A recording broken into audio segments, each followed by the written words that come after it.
Bapa di dalam surga, kami berterima kasih. Kami diizinkan Tuhan berada, terjun, berpartisipasi di dalam gerakan yang mulia, yang sulit, dan yang dianggap tidak mungkin oleh dunia.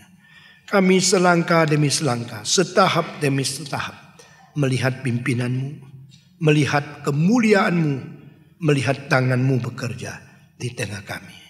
Kami berterima kasih. Kami berdoa kiranya Tuhan memberkati setiap orang yang mencintai Tuhan.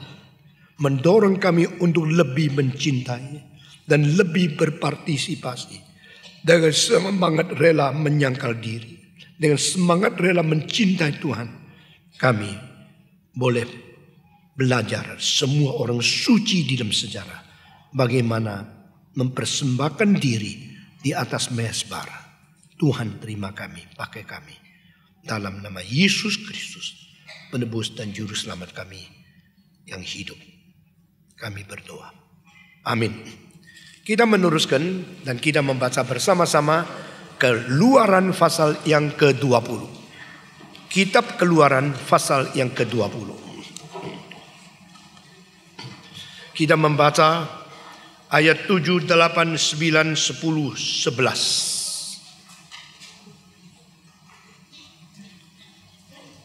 Kita membaca bersama-sama. Aku membaca ayat ke-7, 8 sampai 11 semua membaca. Jangan menyebut nama Tuhan Allahmu dengan sembarangan. Sebab Tuhan akan memandang bersalah orang yang menyebut namanya dengan sembarangan. Ingatlah dan kuduskanlah hari Sabat. 6 hari lamanya engkau akan bekerja dan melakukan segala pekerjaanmu. Tetapi hari ke-7 adalah hari Sabat Tuhan Allahmu, maka jangan melakukan sesuatu pekerjaan, engkau atau anakmu laki-laki, atau anakmu perempuan, atau hambamu laki-laki, atau hambamu perempuan, atau hewanmu, atau orang asing yang di tempat kediamanmu.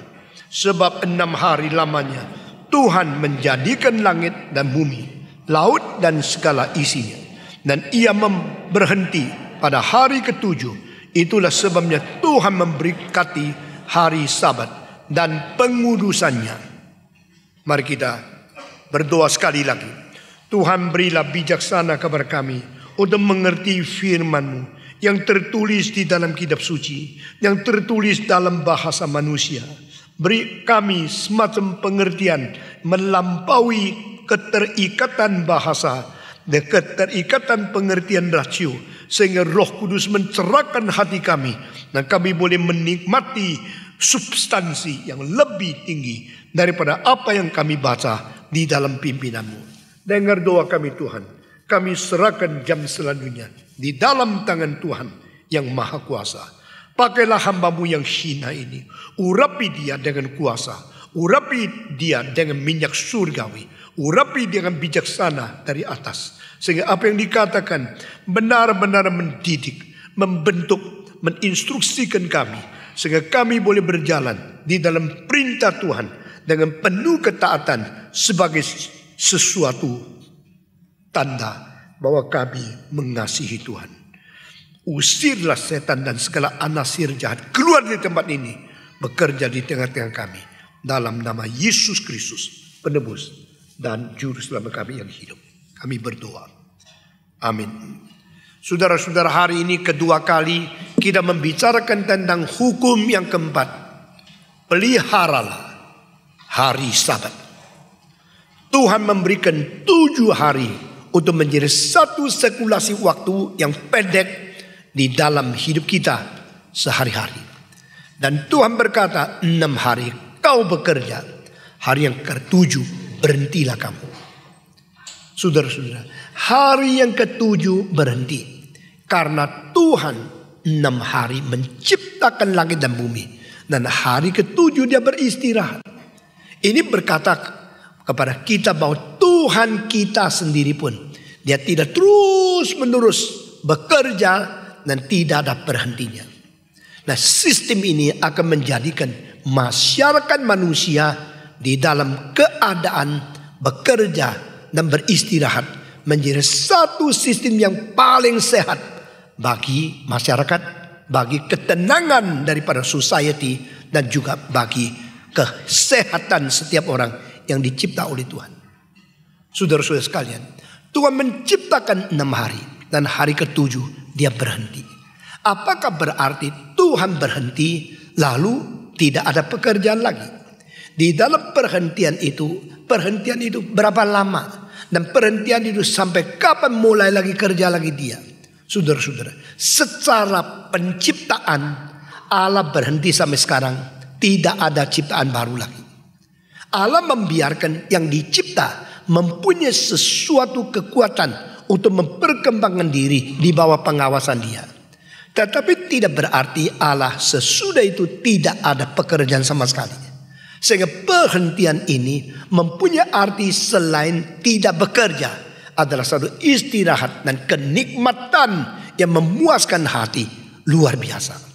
Itu sebab di dalam Yohanes pasal 5 ayat ke-17 dan selanjutnya, Yesus berkata, Bapakku bekerja sampai hari ini, aku pun bekerja.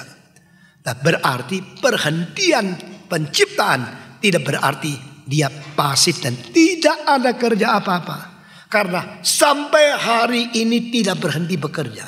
Berarti perhentian itu artinya bukan pasif, tidak kerja, terus nongkrong di situ, tidur. Tetapi dia bekerja terus sampai hari ini. Nah, di sini kita mengerti istilah berhenti ditambah dengan pengertian bekerja terus sampai hari ini. Ini adalah caranya Tuhan. Saudara-saudara, kalau Tuhan sudah berhenti pekerjaan semua, lalu dia tidur, dia pensiun, sama sekali tidak gobres, maka siapa yang menopang yang sudah diciptakan itu? Menopang yang sudah diciptakan itu tetap pekerjaan. Dan pekerjaan menopang yang sudah dicipta sama pekerjaan mencipta terus itu berbeda sekali. Jadi pada saat dia berhenti menciptakan segala sesuatu, itulah saat mulai dia menopang segala sesuatu yang dicipta. Nah, pengertian yang lebih lincah dan komprehensif ini bikin kita tidak terkurung di dalam huruf-huruf dan bahasa yang mengikat makna sejati. Mengapakah Yesus di dalam dunia begitu terbentur dan begitu berbeda dengan orang-orang Yahudi? Mereka mengatakan ini orang kurang ajar, ini orang menghujat, ini orang haram karena dia tidak mematukan kepada perintah-perintah 10 hukum. Tetapi siapakah yang memberikan 10 hukum? Tuhan Allah. Dan siapakah Yesus? Dia Tuhan Allah. Masa Tuhan Allah memberikan 10 hukum, Tuhan Allah sendiri melanggar 10 hukum? Tak mungkin Yesus melanggar 10 hukum, bukan? Kalau Yesus tidak pernah dan tak mungkin melanggar 10 hukum, kenapa dianggap oleh orang Yahudi dia melanggar 10 hukum? Karena pengertian tentang kitab dan arti sebenarnya dari kitab itu ada 2 fase yang berbeda level. Itu sebab kadang-kadang kita merasa kitab suci kok berbentur dengan ilmu pengetahuannya. Kalau kitab suci melawan ilmu pengetahuan, pasti. Nah, ini istilah pasti, nah pasti. Istilah pasti itu muncul daripada satu tafsiran yang berdasarkan keterbatasan pengertian manusia. Pasti kitab suci terlalu kuno. Pengetahuan itu terlalu modern. Jadi orang kuno yang tidak ngerti sembarang tulis, maka sekarang berlawan dengan pengetahuan.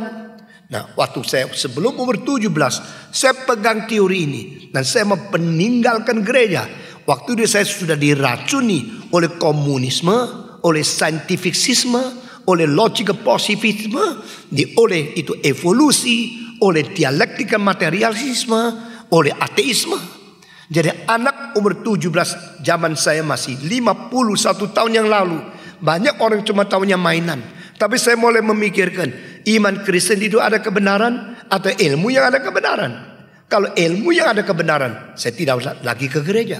Kalau di dalam kekristenan ada kebenaran, bagaimana mensinkronisasikan pendidikan modern dengan ilmu pengetahuan teknologi abad 20 dengan kitab suci yang ditulis 3.500 yang lalu? Masa kan 3.500 tahun yang lalu penulis-penulis Alkitab sampai perjanjian baru 2.000 tahun yang lalu ngerti apa mereka? Kenapa kita mesti mengikuti orang-orang kuno, orang-orang yang sudah ketinggalan zaman 20 abad? Bukankah manusia sudah maju? Maka saat itu saya ambil keputusan. Saya keluar dari gereja. Atau saya tetap di gereja. Tetapi saya mau mencari sesungguhnya apa. Is that truth? Where is the container of the truth? Which we still can have the content of truth even in the most modern era, 20th century. Pergumulan itu sulit sekali. Itu akibatnya adalah saya kurang sedikit menjadi ateis. Dan saat krisis itu begitu tajam, saya berlutut dan berkata, Tuhan, jawab semua pertanyaan saya. Lalu saya berjanji pergi ke seluruh dunia sampai mati menjawab pertanyaan orang lain. Nah, di sini penginjilan dan apologetik saya gabungkan, teologi dan filsafat saya gabungkan menjadi ciri khas pelayanan saya di setiap benua. Saudara-saudara sekalian, tolong jawab pertanyaanku sehingga aku boleh menjawab semua pertanyaan orang lain. Aku bersedia digarap oleh Tuhan. Lalu saya bersedia melayani bagi Tuhan. Saudara-saudara sekalian, pentafsiran Alkitab itu selalu dikurung oleh subjektivitas manusia. Selalu dikurung oleh limitasi pengertian manusia. Sehingga jangan kira khotbah manusia itu sama dengan firman Tuhan.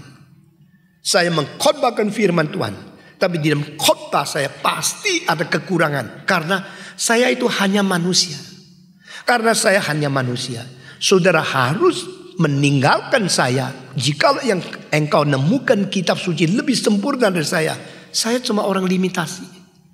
Maka Augustinus mengatakan, jikalau saudara menemukan ada kesalahan di dalam khotbah saya, tinggalkanlah saya, kembali ke Alkitab.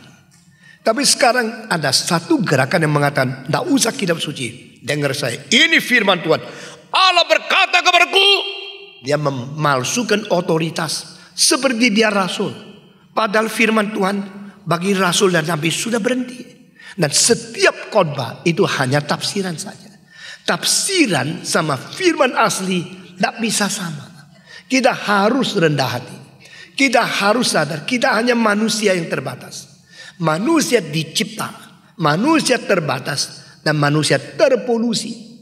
Limitasi, polusi, ini dua ikatan yang bikin kita sama sekali tidak mungkin diberikan identitas persis seperti Alkitab.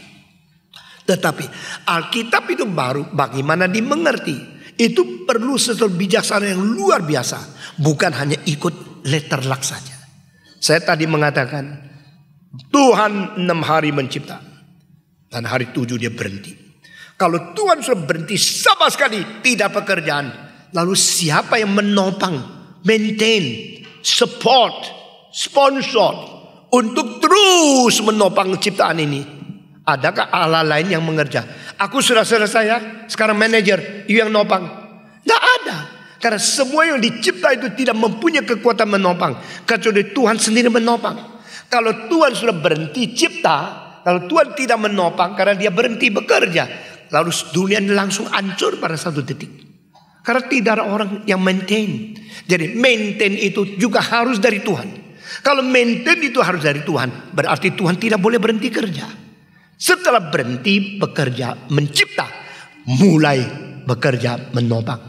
Nah, di sini kita mengerti pengertian itu hari Sabat berhenti itu jangan diikat oleh limitasi dengan konsep yang sangat terbatas, sangat antroposentrik. Sehingga Yesus Kristus pada hari Sabat itu bekerja sesuatu dianggap melawan Alkitab, dianggap tidak taat, tidak patuh ke perintah. Lalu Yesus menjawab, my Father works until now, me too. Bapakku bekerja sampai hari ini. Aku juga. Oh, kalau begini hari Sabat boleh kerja? Boleh. Bekerja apa? Secara Kristus. Kristus kerja apa? Kalau Yesus kerja, bukankah Yesus melawan Allah Bapa? Yang diutus oleh Bapa melawan Allah Bapa. Ini anak kurang ajar bukan? Ini anak yang tidak taat bukan? Tapi justru Kristus berusaha mengajar sesuatu untuk melepaskan manusia dari pengertian yang terbatas. Kembali kepada firman asli yang tidak terbatas. Nah, ini adalah sesuatu kebijaksanaan yang tidak ada pada limitasi akademik. Saudara-saudara, Reader Digest tahun 65 pernah tulis satu kalimat. Jikalau Da Vinci masuk sekolah formal pada zaman dia, cilakalah 500 tahun ini kita tidak mendapatkan bijaksana yang melampaui sistem akademik.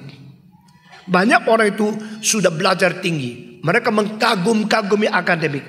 Akhirnya mereka menjadikan akademik ilah yang palsu. Lalu sombong, saya akademik, engkau tidak akademik. Yang merubah seluruh sejarah bukan orang akademik, tapi orang yang mempunyai penerobosan terhadap akademik. Da Vinci, Michelangelo, semua tidak terikat oleh akademik zaman mereka yang melimitasi mereka. Zaman mereka semua belajar harus melalui formal, sekolah apa, guru apa. Tetapi cara mengerti kebenaran di dalam kesadaran Leonardo da Vinci bukan go to school, tetapi observe the nature. Nah, ini satu metode yang berubah luar biasa. Engkau mengetahui ini dari mana? Daripada guru. Gurumu tahu dari mana? Dari gurunya guru. Gurunya guru tahu dari mana? Dari gurunya guru. Sampai engkau habis ludah belum selesai. Dan guru pertama mengetahui dari mana? Da Vinci mengatakan, mau aku belajar kepada mereka yang hebat, yang observasi natur. Da Vinci umur 2, umur 3. Satu kali masih di tempat tidur anak bayi. Dia masih kecil. Seekor elang darah. Kurang sedikit cucut matanya. Dan dia masih anak umur 2-3 terus menghindarkan. Akhirnya elangnya itu pergi. Dia tidak jadi mati. Matanya tidak. Tapi dia terus ingat. Sayap itu bikin dia terbang. Lalu dia seumur hidup tidak pernah berhenti memikirkan. Kenapa saya tidak bisa terbang? Kenapa burung bisa terbang? Burung bisa terbang kenapa? Ada sesuatu yang namanya sayap. Sayap itu bagaimana bikin dia terbang? Dia akan berat sekali. Nah, itu akibat dia menjadi orang pertama yang serius studi bagaimana bikin kapal terbang. Nah, hal ini tidak mungkin ada di akademik. Tidak ada di sekolah, di Italia, di itu Florence tidak ada, di Milano tidak ada, di Roma tidak ada, di Padua tidak ada. Itu Universitas Padua, termasuk universitas yang paling kuno di dalam sejarah, menjadi pusat studi akademik. Tapi tidak mungkin memberikan pelajaran ini. Maka dia mengatakan, learning is not adopted from books or from professors. Learning is to observe the nature. Saudara-saudara, bagaimana burung itu bisa berdiri di sini, langsung terbang kalau diusir? Itu kapal terbang tidak mungkin kan? Adakah kapal terbang terus begini? Musim masih lari. Setiap kali kalau sudah sampai di Singapura, saya sudah ngantuk setengah mati, saya tidak mau bangun. Karena apa? Baru mendarat. Tuh. Saya sudah tahu kira-kira 8 menit baru sampai pintu. Ya, lalu sudah pintu, tunggu 2 menit baru buka pintu, baru boleh keluar. Orang yang kira sudah sampai langsung berdiri, langsung goblok, dia menghukum sendiri. Saya biarin aja, gua tidur dulu. 7-8 menit baru saya bangun. Karena apa? Saya menghitung itu sudah menjadi satu kepekaan saya untuk hitung waktu. Saya terlalu peka sama waktu. Nah, saudara-saudara, maka si Da Vinci mengatakan, to learn is to observe the nature and to know the secret of the creation. Allah menciptakan segala sesuatu, ada dalilnya, ada caranya, ada hal-hal. Engkau dengan peka dan sungguh-sungguh engkau menemukan melalui observasi. Itu namanya pengetahuan. Lalu sudah mendapatkan baru beritahu kepada murid. Itu namanya pendidikan. Maka saya suka ke museum. Saya tidak suka hanya baca buku. Buku-buku kalau ada satu gambaran, itu foto dari barang asli dari museum. Kenapa saya turut baca di sini? Saya ke situ aja. Di sini sudah melihat aslinya, ini dibikin oleh orang Greka 2000 tahun yang lalu. Berapa pintarnya mereka bikin sampai itu emasnya lebih daripada London 999. Itu langsung lihat. Nah, saya akan bikin museum supaya kita mengetahui orang kuno bagaimana. Observasi bikin kita pintar. Nah, saudara-saudara, orang-orang sudah mendirikan satu sistem pendidikan dan pengetahuan itu sudah dibakukan menjadi akademik. Kalau tidak ikut ini tidak bisa lulus. Kalau ikut ini baru bisa kasih gelar. Ini cara manusia. Itu sebab Yesus Kristus merobos. Dia mengatakan, Bapakku bekerja sampai hari ini, aku pun bekerja sampai hari ini. Nah, hari ini apa? Hari Sabat. Kalau begini hari Sabat boleh kerja enggak? Menurut Alkitab tidak boleh. Alkitab mengatakan tidak boleh. Ini letter luck. Tapi makna sesungguhnya itu apa?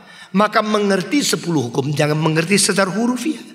Akhirnya orang Farisi yang akademiknya tinggi semua dibuang oleh Yesus Kristus. Yesus mengatakan, I'm going to build my church on this earth. Aku mendirikan gerejaku. Gereja. Bukan mendirikan sistem-sistem keterbatasan itu. Saudara-saudara, saya tidak mengatakan dengan demikian maka hari Minggu engkau kerja seenaknya. Tidak. Tetap kita memelihara. Tapi pemeliharaan itu ada terkecualinya. Ada prinsip yang melampaui ikatan harafiahnya. Itu yang kita menemukan. Yesus menjawab mereka, engkau tidak boleh saya kerja. Saya menolong orang sakit. Orang ini sudah dibelenggu oleh penyakit berpuluh-puluh tahun. Aku membebaskan dia. Engkau kira saya melanggar hari Sabat? Saya tanya, adakah saudara hari Sabat sapimu masuk ke kali? Dan sapi tidak bisa berenang kan? Itu sudah mati di kali. Apalagi itu lumut yang sangat bahaya. Engkau bilang, Tuhan, aku menjalankan perintahmu. Hari Sabat saya tidak kerja. Bilang sama sapi, maaf ya, 10 hukum. Besok saya kembali tolong kamu. Sapi bilang, ditambah lagi jadi mati dia. Saudara-saudara, engkau tidak bisa bilang sama sapi, maaf ya, ini ada 10 hukum. Saya tunggu 24 jam. Besok baru datang. Tidak bisa dong. Kamu orang munafik. Kamu orang Farisi. Kalau sapimu jatuh ke dalam kali. Hari ini engkau ingat. Hari ini Sabat. Engkau melanggar. Kamu menolong sapi. Engkau tidak rasa melanggar hari Sabat.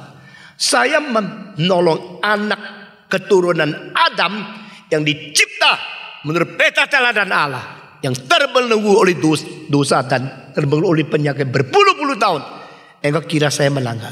Di sini makna pengertian hari Sabat dan bagaimana kita memelihara hari Sabat itu harus lincah sekali. Nah, saudara-saudara, hari ini saya akan membicarakan tentang hari Sabat. Di dalam sejarah pernah 2 kali orang melawan ini, melawan perintah ini dan bikin peraturan sendiri. Dua-dua pernah sungguh-sungguh terjadi. Dua-dua gagal total. Tuhan menentukan 6 hari kerja, 1 hari berhenti. Dan berhenti artinya apa? Nanti kita bicara teruskan lagi. Tetapi kenapa 6 hari 1 hari? Kenapa ada 4 hari 1 hari? Hari Senin, Selasa, Rabu, Kamis, Minggu. Senin, Selasa, Rabu, Kamis, Minggu. Atau hari 1, 2, 3 berhenti. 1, 2, 3 berhenti. Kenapa ya? Kenapa 7 ya? Itu angka-angka di dalam Alkitab itu artinya apa? Saudara-saudara, angka 4 itu angka bumi. Angka 3 angka surga. Semua 1, 2, 3. Angka 4 angka bumi. Angka surga angka 3. Karena apa? Timur, barat, selatan, utara. Berapa sudut? Bumi tidak ada sudutnya dincip-dincip, tidak ada. Sebab kita mengerti dengan dari 4 ini kita mempunyai satu gambaran 4 sudut. Aku pernah diangkat ke langit lapisan yang ke-3. Tidak ada langit lapisan ke-7 ya. Jangan sembarangannya. Langit lapisan ke-3. Di situ mendengarkan suara Tuhan. Ini Paulus. Jadi langit 3, bumi 4. Waktu malaikat memberikan puji-pujian kepada Allah. Suci, suci, suci. Berapa kali? 3 kali. Maka orang tidak mengerti teologi bikin lagu itu bahaya. Suci, suci, suci.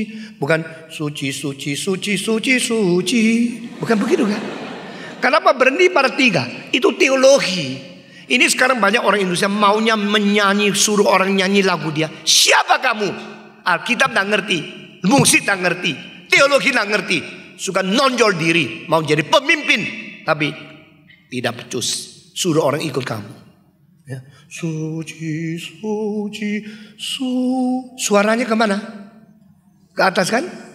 Sekarang kalau kita bikin suci, suci, suci, suci, suci, juga enak. Enaknya kayak orang gendeng itu, saudara-saudara. Itu semua itu ada teorinya, ada teologinya, ada musiknya. Nah, pada waktu soprano, tom dim dim tom, tahu bassnya apa? Tom tom tom tom tom. Sehingga nada pertama unison, semua sama-sama sehati menyembah Tuhan.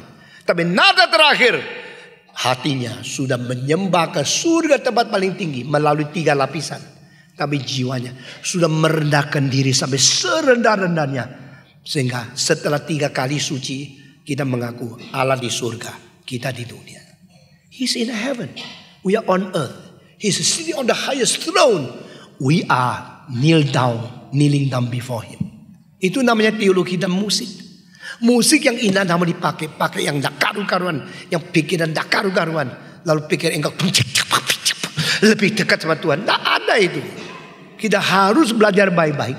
Nah, saudara-saudara sekalian, pendidikan musik akan ditingkatkan di gereja ini. Semua konser yang penting silakan datang. Bayar pun harus datang. Karena konser bukan murah.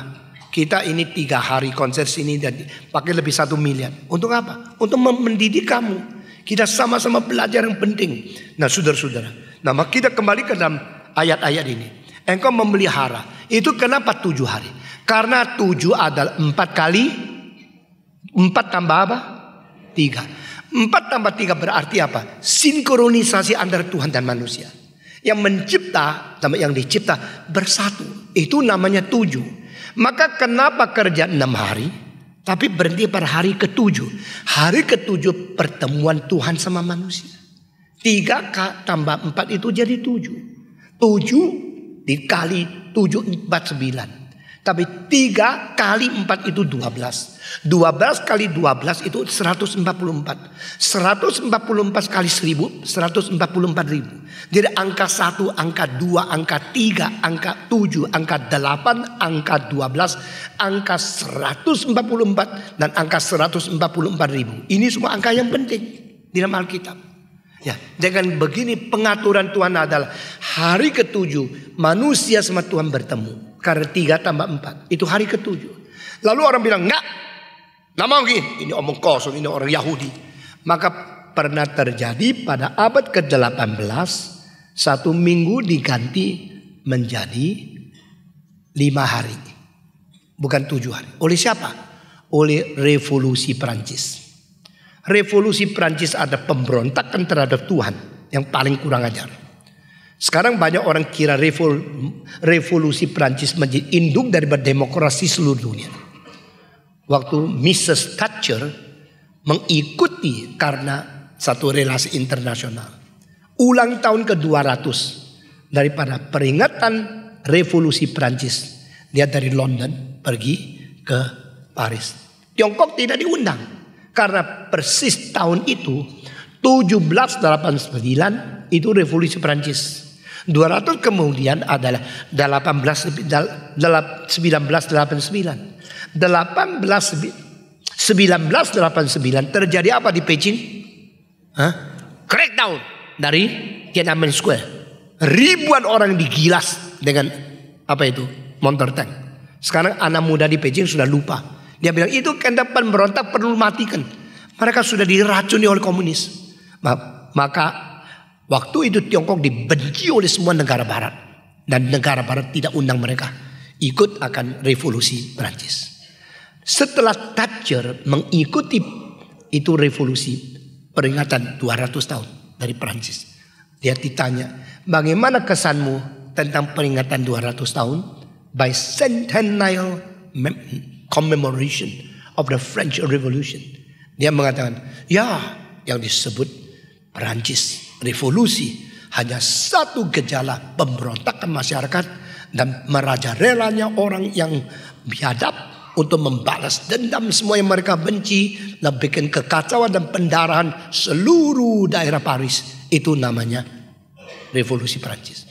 Jadi dia bukan seluruhnya mengikuti akan menghargai, tapi dia menganggap itu ada unsur kebencian, unsur kekacauan yang terjadi di dalam balas dendam, merajalela perombakan daripada masyarakat. Pada tahun-tahun yang sama, apa yang terjadi? John Wesley, George Whitefield, Robert Raikes, 3 orang pemimpin agama yang paling penting membuat Inggris makin lama makin bertobat dan menjadi negara yang tidak perlu mengalirkan darah banyak seperti di Perancis. Tapi akhirnya lebih maju negara di dalam sejarah modern abad-abad yang lalu. Saudara-saudara sekalian, di dalam keadaan pemberontakan dan Perancis revolusi, 2 hal. Yang satu, mereka berusaha menghancurkan semua gereja. Jadi Notre Dame sudah dirapatkan untuk dirobohkan. Saudara, kalau ke Perancis, salah satu bangunan yang terindah itu adalah Notre Dame. Notre Dame dibangun abad ke-12 menjadi salah satu sumber pertama daripada pengaruh Perancis di dalam arsitektur Kristiani kepada seluruh dunia. Sebenarnya sebelum Notre Dame di Paris, di City, di situ ada satu lagi di utara Paris namanya Saint Denis. Saint Denis adalah satu arsitektur Kristen pertama yang menjadi pemeloporan pengaruh kepada semua arsitektur gotik yang pertama. Saudara-saudara, di Jakarta ada arsitektur gereja daripada gotik, yaitu di katedral di jalan mukanya Istiqlal. Nah, itu adalah sangat-sangat patuh kepada metode gotik. Gotik adalah arsitektur satu-satunya yang ditemukan oleh gereja, oleh orang Kristen secara original dan pengaruhnya paling besar. Karena tanah tidak besar, maka mereka setinggi mungkin menuju ke langit, mengakibatkan satu vertical relationship yang menggugah manusia untuk beribadah kepada Tuhan. Dan gotik adalah sesuatu yang jendelanya akhirnya maju ke tengah menjadi satu lincipan yang poinnya ke surga. Itu namanya pointed arc. Satu jendela yang akhirnya menuju setelah lincip ke surga. Itu gotik. Dan gotik ada menara. Kalau Perancis tidak ada menara lincipnya. Kalau di Jerman ada menara lincipnya. Kalau di Inggris ada yang tidak. Nah, ini mengenai gotik architecture. Ini kelemahan satu adalah terlalu banyak tiang yang besar. Sehingga semua orang tidak bisa lihat dengan jelas pengkhotbah itu di mana. Kecuali tempat-tempat tertentu. Dan gotik adalah vertical relationship. Akhirnya pengkhotbah harus di tempat yang paling tinggi. Pendengar tidak boleh melewati kepala daripada pengkhotbah. Akibatnya yang duduk di mana-mana bisa lihat dengan jelas. Tapi yang persis di bawah mimbar itu mesti begini lihatnya. Pulang semua pakai balsem baru bisa selesai. Nah, ini mengenai arsitektur. Kita teruskan. Nah, waktu itu diputuskan harus dihancurkan. Notre Dame dirobohkan dari Paris. Itu mengakibatkan peperangan besar daripada parlemen, daripada orang-orang Inggris, Assembly. Nah, kalau saudara ke Paris ada satu gedung namanya Assembly of Rakyat. Itu 12 tiang. Semua gerika 12 tiang. Di atas kita ini ada 36 tiangnya di gedung besar. Depan 12 mewakili Rasul, belakang 12 mewakili Nabi, dan 10 hukum di pinggir mewakili Taurat. Jadi perjanjian baru dan firman Tuhan untuk memberikan patokan standar daripada moral kita yang ditaruh di belakang sana. Nah, ini kita pakai itu gerika, bukan pakai gotik. Saudara-saudara, waktu mereka merobohkan akan itu, akhirnya menjadikan peperangan di dalam parlemen. Di Perancis ada satu tempat yang pakai bukan gotik, tapi pakai gerika. Semua pemerintahan lebih suka pakai gerika, khususnya Washington DC. Washington DC pernah berdebat untuk menemukan arsitektur apa yang harus diadopsi untuk negara baru yang namanya United States. Akhirnya mereka mengatakan lebih baik kita kembali kepada gerika. Karena demokrasi pertama ada di Athena. Jadi demokrasi from people and for people itu akan dipakai menjadi pendirian dari pemerintah sebagai dasar fondasi dari sistem politik Amerika. Maka seluruh itu Washington DC penuh dengan tiang gerika karena dari situ. Mereka tidak ambil dari Jepang, tidak ambil dari Cina, tidak ambil dari India, tidak ambil dari Mesir, tidak ambil dari Babilonia, ambil hanya dari gerika. Karena semua yang tadi disebut baik dari Mesir, Tiongkok, India, Roma, dan semuanya, semua itu diktator yang memerintah. tapi Gerika satu-satunya yang demokrasi. Maka mereka mengambil contoh dari Gerika untuk menjadi patron arsitektur dari Washington DC. Nah saudara-saudara, dan semua Gerika itu pilarnya itu adalah majemuk atau banyak, dan seluruhnya itu adalah dari angka 2, 4, 6, 8. Paris satu-satunya yang 12. Tetapi di Indonesia heran, ada pilar Gerika yang cuma 3 di Solo. Itu satu hotel. Nah ada di Gerika itu 3. Lalu Mahkamah Konstitusi di Jalan Merdeka itu 9. Nah ada di Gerika itu. Kalau bangunan itu pilarnya itu 9, pasti ada satu yang persis di tengah membelah gedung ini. Sehingga tidak ada pintu masuk dari tengah. Nah ini adalah keadaan arsitektur yang kita perlu belajar sedikit. Nah saudara-saudara, maka di Prancis revolusi mereka menetapkan 1 hari. Tidak usah ikut Alkitab. Tidak usah ikut akan perintah Tuhan. Apa itu 10 hukum 7 hari? Kita rubah menjadi 1 minggu 5 hari. Hore, kerja 4 hari, libur 1 hari. Lebih enak kan? Ya. Jadi satu bulan itu adalah 6 minggu. Setiap minggu 5 hari. Setiap kerja 4 hari. Sesudah 4 hari berhenti 1 hari. Maka mereka mulai melaksanakan hari Senin, Selasa, Rabu, Kamis, Minggu. Senin, Selasa, Rabu. Wah, yang kerja senang, yang sekolah senang, guru juga senang, semua yang malas senang. Senin, Selasa, Rabu, Kamis, Minggu. Maukah Pak berimu ganti begitu? Maukah Pak berimu ganti 5 hari, berhenti 1 hari? Tapi bayarnya sama. Ongkos hidup sama, tapi kurang 2 hari. Semua senang. Sekarang bagaimana? Saya tanya, di Perancis 5 hari 1 minggu enggak? Saya tanya, sekarang ada gak yang melaksanakan 5 hari 1 minggu? Tidak ada. Karena apa? Setelah bertahun-tahun melaksanakan itu, akibatnya jenuh hidupnya. Baru kerja 4 hari libur, 4 hari libur. Ini tidak selesai, itu tidak selesai. Akhirnya terus hidup merasa terganggu luar biasa secara psikologis. Senin, Selasa, Rabu, tidur. Senin, Selasa, Rabu, tidur. Akhirnya mereka tak karu-karuan, psikologi tak karuan, masyarakat tak karuan, seluruh rakyat rasa tak beres. Mereka balik, nggak mau. Enak sampai 6 hari, sudah 6 itu mulai rasa capek gitu. Nah, lega 1 hari. Saya kerja lagi. Perasaan tanggung jawab, perasaan rutinitas, perasaan itu sesuatu sini bergantinya itu hari. Enak sekali. Akhirnya gagal, Prancis berhenti. Kembali 6 hari 1 hari. Karena apa?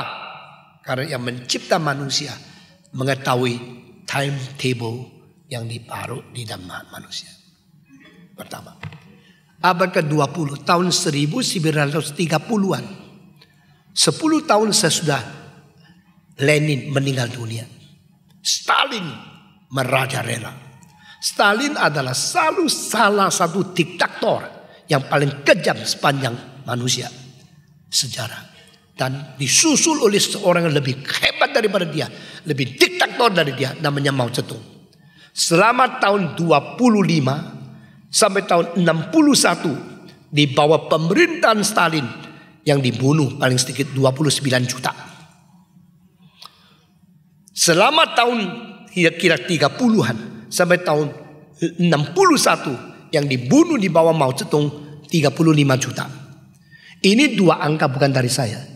Dari radio Moskow waktu memusuhi Beijing, bongkar rahasia. Lalu Beijing yang memusuhi Moskow membalas dengan mereka sendiri membongkar rahasia pihak yang lain. Tetapi setelah peperangan dunia selesai, banyak orang kira yang mati dalam peperangan dunia itu cuma 30 sampai 32 juta. Sampai abad ke-20 menjelang akhir baru dibongkar bahwa di Ukraina, di Belarus, di Kazakhstan, dan di banyak daerah Soviet di Soviet Union mati lebih 35 juta yang tidak dicatat secara dibongkar keluar. Sehingga sebenarnya abad ke-20 2 kali peperangan. Peperangan pertama dunia tahun 14 sampai 18 yang mati itu memang 7 juta. Tapi kali kedua 39 di Eropa, 41 mulai di Asia sampai 45 yang mati adalah kira-kira 68 sampai 70 juta manusia yang mati. 10 kali lebih hebat. Di dalam waktu 1918 sampai 1939, 21 tahun kemajuan teknologi untuk bikin bom, bikin senapan, bikin peluru, bikin rudal telah mencapai 10 kali lebih hebat teknologi. Tapi kemajuan manusia, kemampuan belajar tidak maju banyak.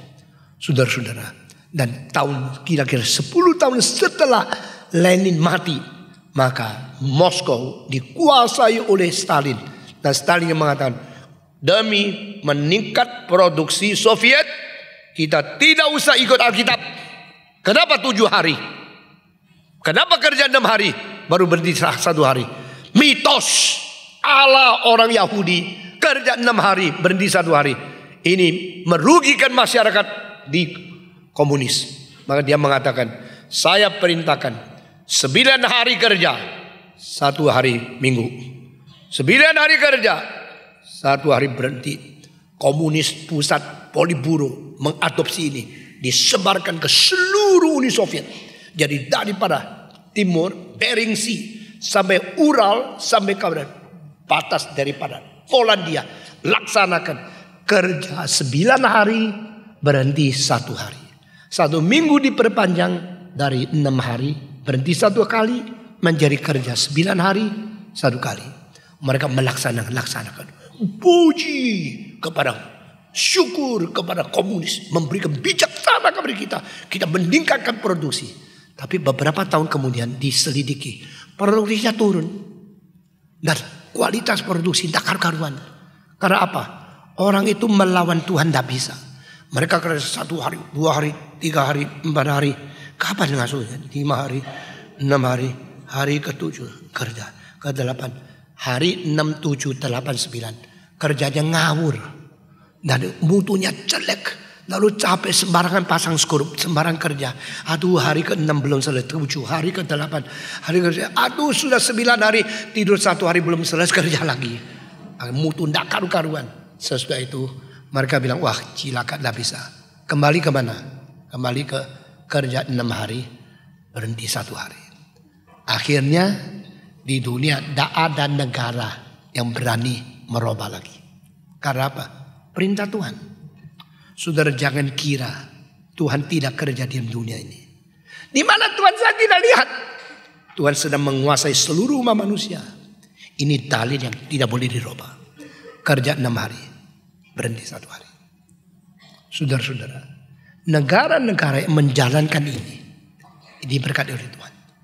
Di Amerika kerja 5 hari, berhenti 2 hari. Hari Sabtu berhenti, hari Minggu ke gereja. Anggaplah hari Minggu ke gereja melayani, tetap bekerja. Sabtu yang menjadi libur. Yang lebih daripada kerjanya 6 hari akan menjadi lesu, jenuh, hidup tidak bermakna, semangat mundur, produksi turun. Yang kerja 5 hari terlalu foya-foya, yang lebih dari 2 hari mengasuh, akan tambah perbuatan dosanya. Yang mabuk-mabuk, yang tabrak, itu tambah. Saudara-saudara, jangan main-main. Tuhan memberikan dalil dan memberikan di dalam perintah, taatilah dia. Kerja 6 hari, 1 hari berhenti. Waktu berhenti, yang penting adalah hubung dengan Tuhan. Ingat akan persatuan dengan Tuhan. Karena kau hanya yang dicipta. Yang dicipta tidak mengingat yang cipta. Engkau di dalam dunia ciptaan jadi apa? Engkau seperti anjing liar yang keliaran jalan-jalan tidak ada rumahnya. Engkau seperti jiwa yang tidak ada pemiliknya. Engkau seperti domba yang tersesat di sini sana tidak mengenal gembalanya. Kita tidak demikian. Tuhan, tolong saya menjadi manusia yang taat kepadamu, berjalan di dalam perintahmu, dan ikut dalil yang kau tetapkan. Sehingga tubuhmu akan menjadi sehat, semangatmu akan menjadi bergairah, jiwamu akan tenang. Seluruhnya hidup diatur oleh Tuhan. Barang siapa yang mematuhi perintah-perintah Tuhan, pasti diberkati. Barang siapa yang memberontak, melawan, dan tidak mengerti makna sesungguhnya, engkau hanya merongrong diri, menyiksa diri, mengabuse diri, atau mempermainkan diri saja. Saudara-saudara, hari ini saya khotbah sampai di sini. Minggu depan kita akan melihat beberapa prinsip dan 7 tahap istilah perhentian yang dipakai di dalam Alkitab. Mari kita berdoa. Bapa di dalam surga, kami berterima kasih. Engkau adalah Tuhan yang tertinggi. Engkau adalah Tuhan sumber kebenaran. Engkau adalah Tuhan inisiator penwahyuan. Engkau adalah Tuhan yang menetapkan segala perintah demi kebajikan, demi kefaidahan, dan bagi ketenangan manusia. Kami bersyukur Engkau tidak pernah berbuat salah. Engkau adalah Tuhan yang bijak, Tuhan yang kekal. Beri kekuatan kepada kami untuk mengerti segala makna firman-Mu. Beri kekuatan kepada kami untuk mentaklukkan diri kepada perintah-Mu. Beri kekuatan kepada kami untuk menjalankan segala sesuatu yang ditetapkan oleh Tuhan. Dengar doa kami Tuhan. Kami serahkan seluruh gereja di dunia dan khususnya gereja yang Kau izinkan kami berbakti di sini ke dalam tangan Tuhan. Terimalah doa kami. Berkati kami masing-masing. Dalam nama Yesus Kristus, penebus dan juru selamat kami yang hidup. Mari kita berdiri bersama-sama. Kita bersyukur ditentukan hari yang diberkati oleh Tuhan. Kita bersyukur pada waktu manusia bertemu dengan Tuhan Allah, kita mendapatkan peristirahatan yang sesungguhnya dalam jiwa kita. Kita bersyukur pada hari yang ke-7 kita boleh beristirahat. Kita boleh mendengarkan firman Tuhan. Kita boleh tenangkan diri bersatu dengan Sang Pencipta yang tinggi. Kita berterima kasih. Kita berdoa bersama-sama. Semua berdoa berterima kasih kepada Tuhan. Mari kita berdoa. Bapa di dalam surga, kami berterima kasih untuk ketenangan, istirahat, pendamaian yang Tuhan berikan, kesejahteraan sentosa yang kami boleh miliki pada waktu kami kembali bersatu dengan Tuhan, kembali bersatu, berdamai dengan Tuhan, hidup di dalam ketenangan yang diberikan oleh Tuhan. Berilah kekuatan kepada kami untuk hidup baik-baik, bekerja dengan sebenarnya, sehingga kami boleh menikmati kesejahteraan di dalam tangan Tuhan. Terimalah doa kami. Kami berterima kasih. Kami bersyukur dalam nama Yesus Kristus, penebus dan juru selamat kami yang hidup. Amin.